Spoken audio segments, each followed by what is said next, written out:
Okay, today we're going to work on graphing linear inequalities.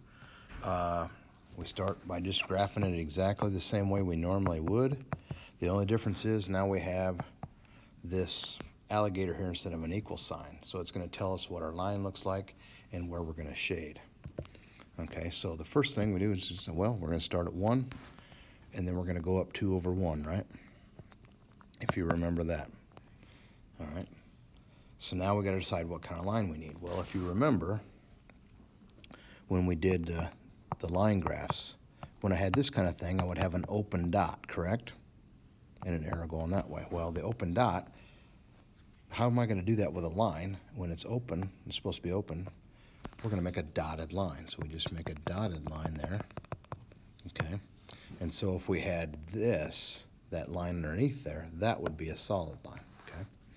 So now we got our line. Now we have to decide where our arrow goes. Like here we had an arrow, right? Well, we're not going to have an arrow. We're going to shade a whole side of the line. And so whenever it's less than, y is less than, you're going to shade below the line, less than the line.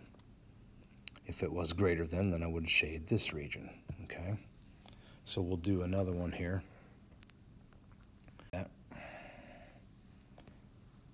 We're going to go over here. We're going to go like this. We're going to y is, whoops, I don't want that, greater than or equal to negative 2/3 x plus 4. So I'd start at 4 here, go down 2 over 3, down 2 over 3. This time, because this line is here, I have a solid line, okay? And then because it's greater than, it's going to be above the line. So we're going to shade this region here. Whoops, I don't want